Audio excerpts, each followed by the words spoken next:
Bonjour les amis, j'espère que vous allez bien. Ça commence bien, on est dimanche, je vous souhaite un bon dimanche à tous déjà, aux gens qui sont en repos et puis à ceux qui travaillent aussi. Moi j'avais pratiquement fini ma vidéo quand d'un coup je me suis aperçu que je n'avais pas appuyé sur le bouton enregistrer. C'est horrible. C'est horrible quand ça arrive parce que du coup après quand on recommence la vidéo on ne sait plus si on a dit les choses dans cette vidéo présente ou dans celle d'avant. Je vais essayer de vraiment me concentrer pour vous faire quand même une belle vidéo, surtout que mince, c'est un jeu magnifique et très très très particulier. Et si je la fais, c'est parce qu'une de vous me l'a demandé, c'est Adèle, suite à ma présentation du Magic Soul Tarot. Adèle, tu m'as demandé voilà, si j'avais ce jeu, je t'ai dit oui. Hop. Donc voilà, le carnaval de la fin du monde, donc c'est The Carnival at the End of the World. Excusez-moi pour l'accent qui est nul, je suis d'accord. Mais moi en ce moment là je mélange tout, l'anglais, le japonais, le français, je ne sais plus où j'en suis. Donc voilà, boîte, voilà, hein. C'est dommage, mais bon, voilà. Moi, de toute façon, je mets ça dans les pochons. Je l'ai vraiment ressorti pour vous montrer la boîte. Par contre, les losanges, avec ce côté carnaval italien, c'est top, quoi. Là, on arrive déjà dans une ambiance un peu, vous allez voir, un peu particulière. Les cartes, je vous en parle parce que franchement, ça vaut le coup. Un paquet, vous savez, c'est des cartes qu'on a bien en main, elles sont pas légères. C'est vrai que j'aime bien les cartes un peu lourdes, moi, en fait. Et regardez ce dos magnifique. Donc, on est avec la deuxième édition. La première édition, le noir est blanc. Voilà, la deuxième édition, les losanges sont noirs. Première, les losanges sont blancs. Donc, c'est ce qui va les différencier du premier à la deuxième édition. Il n'y en a eu que deux à ce jour, hein. Tranche neutre, tarot. Et, ah ouais, je voulais vous montrer ça, parce que ça c'est magique quand même. Avec un dos pareil, quand on étale, regardez cette beauté. Pas beau ça? C'est magique. Voilà. C'est super beau, mais ce qui est d'autant plus beau, attendez, je ne voudrais pas abîmer mes cartes, c'est que si on fait dans l'autre sens, ben forcément, on a une autre couleur. J'ai l'impression d'être une magicienne. Voilà. Donc on est déjà dans une ambiance un peu étrange, magique, ésotérique avec les cartes. Enfin bref, voilà, ça annonce la couleur, c'est le cas de le dire. Ça, je vais vous en parler après. Je vais d'abord vous parler du livre, parce que là, le livre, il est vraiment important. Alors je vais vous expliquer pourquoi. Donc c'est Madame Lulu, donc le livre de Madame Lulu. Alors... Madame Lulu. En fait, ce livre, il a été écrit par Sarah Falkner. Voilà, c'est marqué là. Et en fait, c'est une médium qui aurait canalisé les messages de l'au-delà de Madame Lulu, ce qui lui aurait permis d'écrire ce livre. Ce guide, plus précisément. Voilà. Et ben, franchement, ce guide, il est magique. Et on a vraiment l'impression que le livre, comme le jeu d'ailleurs, ont été retrouvés dans une vieille roulotte d'un temps éloigné, hein, d'un autre temps carrément. Et c'est vrai que on s'imagine une roulotte pleine de poussière. Vous savez, une roulotte avec au temps où on avait... les cirques un petit peu mystérieux et étranges où on nous présentait la femme à deux têtes, l'homme le plus petit du monde, ou la femme gorille, je ne sais pas, enfin bref, tous ces trucs un peu, ces personnages étranges et tout ça, on ne savait pas trop si c'était vrai ou pas. Mais voilà, avec cette ambiance de cirque, et puis on s'imagine aussi des clowns un peu... qui font flipper. Enfin, tout ça dans une ambiance surnaturelle, en fait. Donc, je ne sais pas si j'arrive à vous décrire cette ambiance un petit peu bizarre. Eh bien, c'est exactement ce que va nous faire passer le jeu. Voilà. Et pourquoi je vous en ai pas parlé jusqu'à présent? C'est tout simplement que ce tarot, ça fait que quelques mois que je l'ai. Et c'est vrai que je me le garde égoïstement, je dois l'avouer, jusqu'à temps que Adèle me dise est-ce que tu l'as? J'allais pas mentir, hein, oui, je l'ai. Et bon, elle m'a demandé si je pouvais le présenter. Eh ben, merci Adèle, parce que si tu me l'avais pas demandé, je l'aurais peut-être jamais fait, en fait.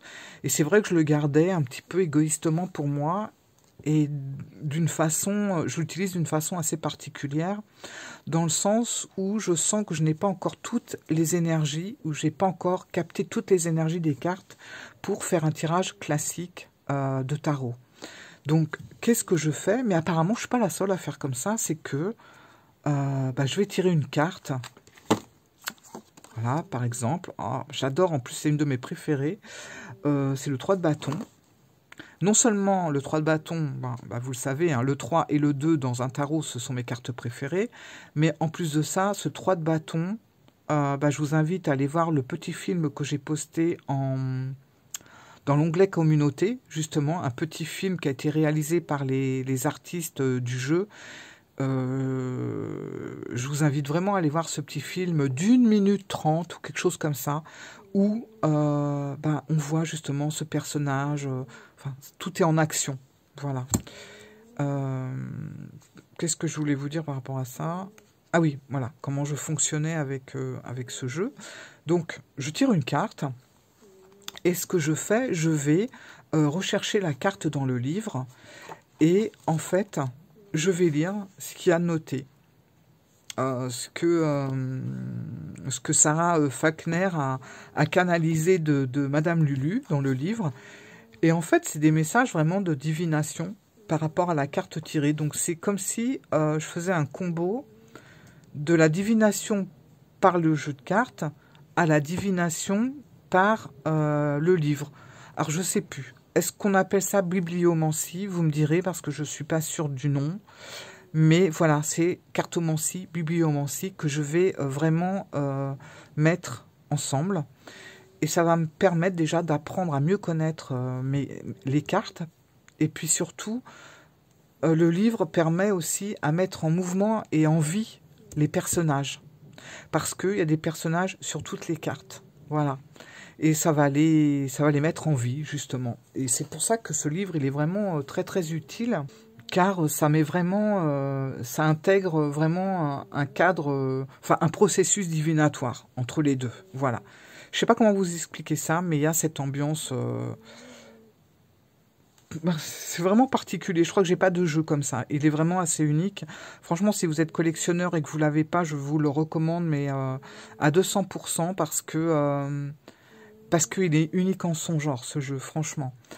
Donc je vais vous montrer les cartes qui ont été faites par des artistes à la gouache et à l'aquarelle. Et vous avez vraiment l'influence du Rider-Waite-Smith, puisqu'on a la force en 8 et la justice en 11. C'est vrai que je ne le précise jamais quand je présente des tarots, mais bon, voilà.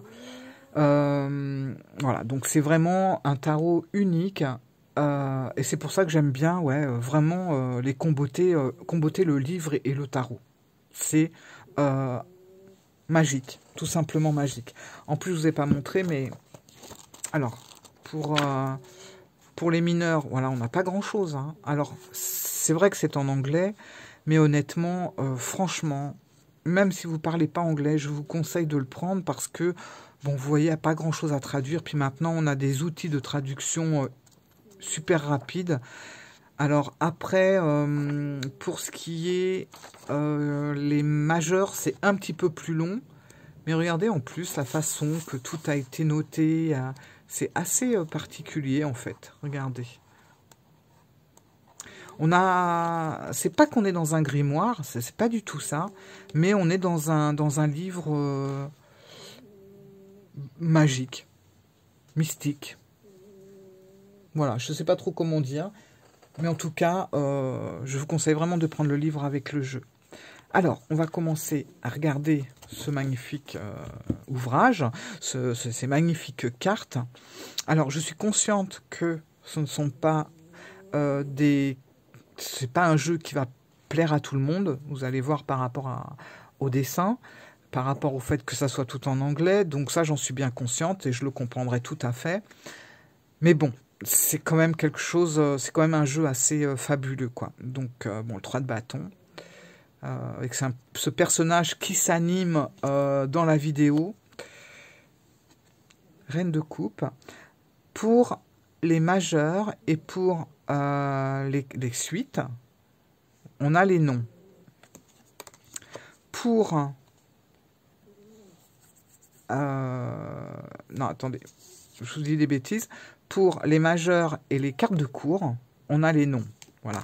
Et pour les suites, on a juste un numéro en chiffres romains. Voilà. Donc c'est vrai que c'est pas forcément un jeu qui va être conseillé pour les débutants. Surtout si vous n'avez jamais pratiqué le tarot avant, ça peut être un petit peu chiant. Maintenant, si vous êtes habitué au tarot, il n'y a aucun problème. Regardez le hiérophante. Voilà, le 2. Le 2 de Pentacle, magnifique. Alors, c'est très mystique, c'est voilà, c'est un jeu qui demande un petit peu de temps, et c'est pour ça que je me suis pas dit, allez hop, je l'achète et je fais la vidéo, parce que ça demande du temps. Il demande à qu'on s'occupe de lui, qu'on le regarde, qu'on écoute les messages qui nous sont renvoyés. Par contre, pour ceux qui ont l'habitude du tarot, je vous conseille, mais franchement, ce jeu pour canaliser justement tous les messages avec l'au-delà, par exemple. Ça s'y prête, mais super bien. Voilà. Je dis ça parce qu'on approche du 31. Voilà. Et la justice, c'est un jeu magique. Toujours avec cette ambiance de cirque. Alors là, on a le cavalier d'épée. Alors vous allez me dire, pourquoi un off? Je fais les questions-réponses. Alors pourquoi un off? Eh bien justement, je vous laisse le découvrir dans le livre. En fait, je me rappelle plus, c'est pour ça. Donc, la reine d'épée. Et il y a des trucs qui vont pas parler comme ça au premier abord, parce que je vous dis, c'est un jeu qui demande un petit peu de travail, un peu de réflexion, et qui demande à écouter les messages qui vont arriver. C'est vraiment un jeu, un tarot pour canaliser les messages. Et en ça, il est magique. Le cavalier de coupe. Alors, vous allez voir que dans ce jeu-là, on a également 3 cartes supplémentaires que je vous montrerai en temps voulu quand elles vont apparaître. La tour, regardez la tour.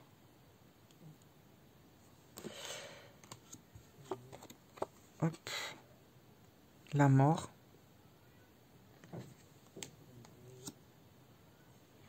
Il y a vraiment un charme d'antan, quoi, un charme d'autrefois.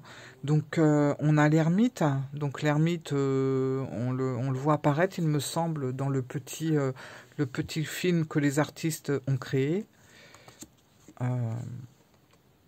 Ça, j'adore. Le 2 d'épée, avec son pied sur la terre, quoi. Le 10 d'épée, pardon. Alors voilà, ça fait partie d'une des cartes supplémentaires qui est le Dr Folk. Voilà. Alors il y a 3 cartes supplémentaires qui représentent chacune 3 personnes principales de la troupe, en fait. De la troupe, je ne me rappelle plus. Bon, enfin bref, j'ai peur de vous dire des bêtises, mais vous avez le Dr Folk. Vous avez le comte d'Orlovski et la fameuse Madame Lulu. On va faire sa connaissance bientôt. Voilà, donc c'est vraiment représenté. Alors tout est écrit dans le livre, tout est noté. Et voilà. Le roi de Pentacle. Donc ces 3 cartes supplémentaires, où on les laisse dans le jeu, ce qui va apporter des choses en plus. pour l'interprétation, ou vous pouvez l'enlever, bien sûr. Donc là, on est avec le 9 de Pentacle.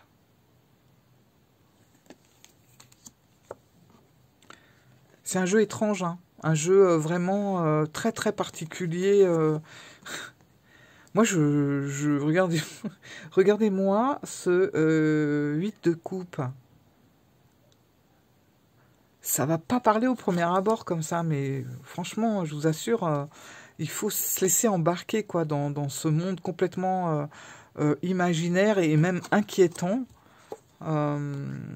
un peu magique d'autrefois, dans un cirque avec des vieilles roulottes, de la poussière et des clowns étranges. Enfin bref, voilà, une atmosphère vraiment qui règne.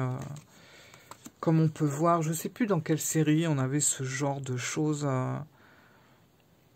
ce genre d'ambiance comme ça.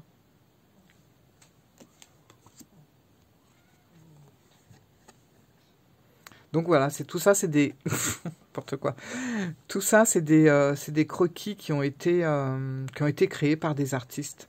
Donc chacun a peint l'aquarelle. Voilà.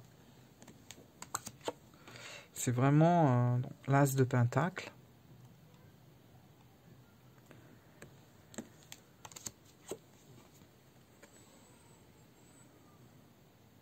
Le 7 de bâton. Alors, dans certaines cartes, hein, j'adore celui-là, on le retrouve aussi, celui-là, dans le petit film, donc c'est le 6 de bâton. C'est un jeu vraiment qu'il faut s'approprier, hein. C'est pas genre, je l'achète, hop, et je fais des tirages avec. Il y a vraiment des messages à capter, et puis il faut regarder un petit peu, hein. Faut prendre l'énergie un petit peu qu'il nous donne, et puis faire comme ça un échange de fluide. 8 d'épée. Et vous savez que, en fait, ce tarot, c'est le 4 d'épée, pardon. Ce tarot, à la base, il avait un thème, parce que bien sûr, le titre, le tarot de la fin du monde, voilà, ça peut paraître inquiétant par rapport à ça, mais c'était surtout pour exprimer un petit peu tous les effets de changement, que ce soit au niveau du climat, au niveau de la pollution dans l'air, enfin la pollution atmosphérique, chimique, etc. Et voilà, c'était basé un peu sur tout ça.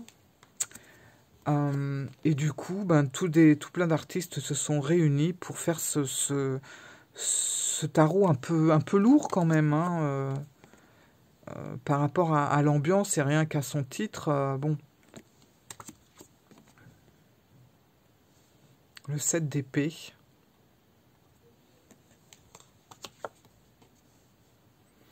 Donc c'est vraiment toute cette histoire que nous raconte ce tarot.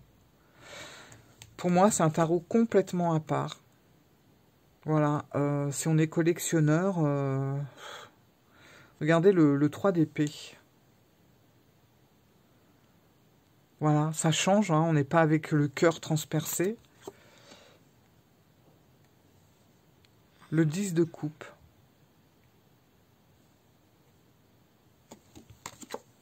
Il est étonnant. Le 10 de bâton. Le page de pentacle. Donc vous avez les cartes de cour et les cartes mineures, les cartes majeures, pardon, sont nommées. Par contre, les suites, cartes mineures, elles sont juste numérotées en chiffres romains. Le jugement dernier. L'as de bâton. Bon, celle-là, vous la reconnaissez, hein. Il y en a quand même qui ont gardé ce... Elle est magique, celle-là. Voilà, je l'aime beaucoup. Et ce personnage, dans le petit film, quand on le voit arriver, là, en traversant la rivière, avec le monde enchaîné sur le dos, je sais pas, je trouve que c'est rempli de sens, en fait. Donc, ben, la carte du monde. Voilà. Donc, il y a vraiment tout un message derrière ce jeu, et Voilà, bah, un message pas spécialement positif, mais voilà, bah, c'est nous qui avons choisi ça, quoi. L'empereur. L'empereur, je sais plus, il y avait une référence aussi à Crowley, mais là, par contre, je sais plus par rapport à quoi, je vous dirais des bêtises, mais il suffit de lire le livre, c'est toujours pareil. La force, le roi de bâton,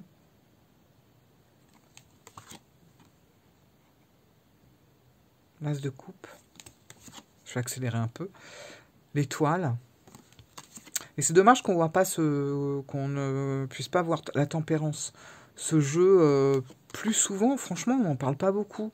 Alors, certes, il est particulier, il n'est pas évident, les illustrations, ben,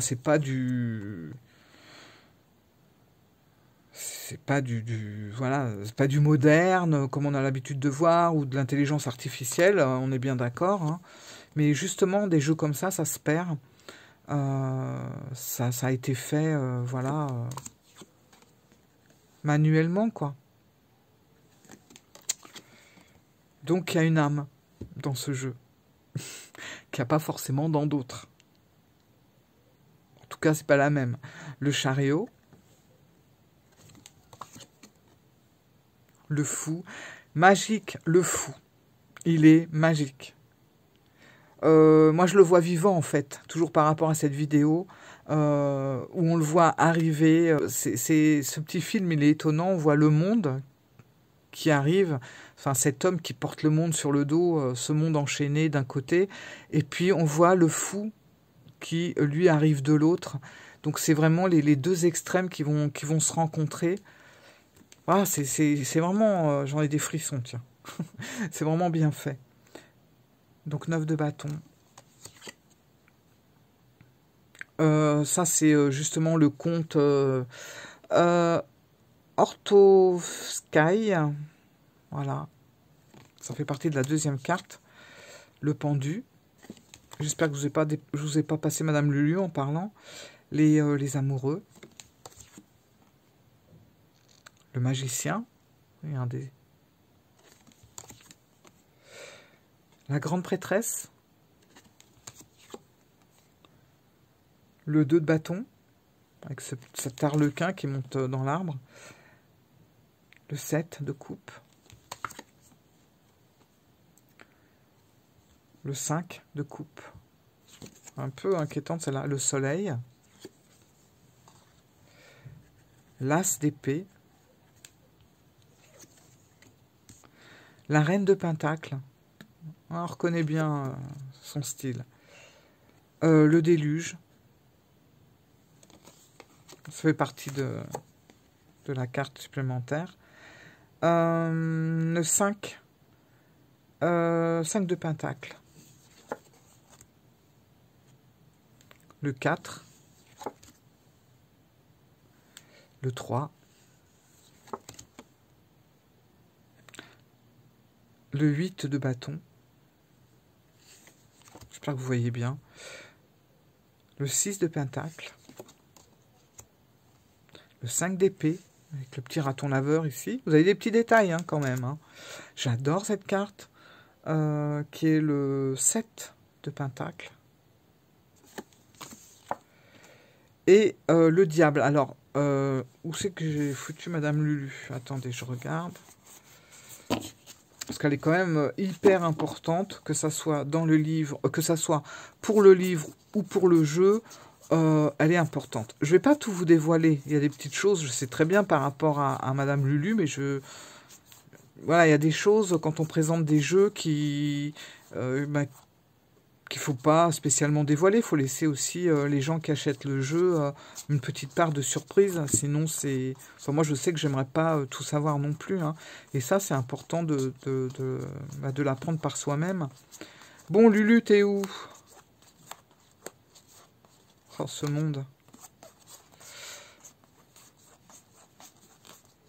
Vous avez vu la lune? L'impératrice, elle est belle. Ah, la voilà. La voilà, la fameuse Madame Lulu. Voilà. Alors, vous voyez, si vous voulez canaliser des messages, par exemple, enfin, ça, c'est, voilà, ça sort de mon imagination, mais vu que le jeu se prête à un certain, à une certaine ambiance paranormale, mystique, ésotérique et tout ça, excusez-moi pour le petit bruit, et ben, vous sortez Madame Lulu, par exemple, qui va canaliser vos messages. Après, vous pouvez l'accompagner de d'autres cartes, hein. Mais voilà, moi je sais que les cartes supplémentaires, je les laisse à l'intérieur. Je trouve qu'elles ont une force différente et elles rajoutent vraiment un plus au tarot. Voilà, voilà. Bah, écoutez, je suis vraiment contente. Adèle, j'espère que ça t'a aidé dans ton choix. Voilà. Moi, je trouve que ben, quand on est collectionneur, c'est un jeu à avoir. Surtout que, bon, il n'est pas vendu en mass market, hein, parce que bon, c'est le genre de tarot qui, à un moment donné, sera épuisé.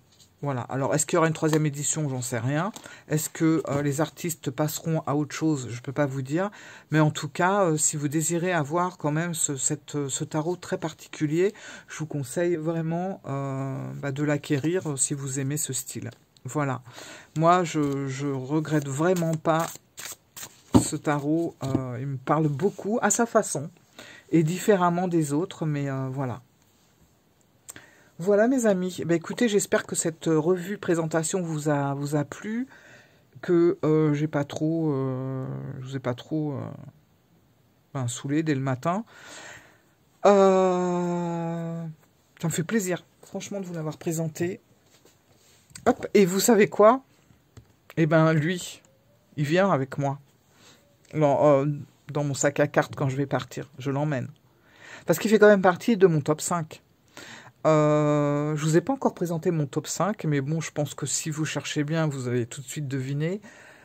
Mais il en fait partie. Voilà. Bon, mes amis, je vous fais de gros bisous. Passez une bonne journée et bon courage pour demain lundi. Je vous embrasse. Et je vous dis alors à mercredi.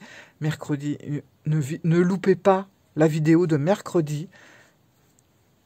Franchement, je ne vais pas en dire plus. Si vous me suivez sur les réseaux, tel Instagram, bah, vous en saurez plus. Mais franchement, voilà. Sur ce, je vous fais des gros bisous. Et puis, écoutez, vous pouvez me laisser un petit commentaire. Ça ferait vraiment plaisir sur ce jeu étrange. Et puis, si vous voulez me laisser un petit pouce, c'est avec plaisir aussi. Voilà, je vous embrasse, bon dimanche, bonne semaine, à bientôt. Bye bye.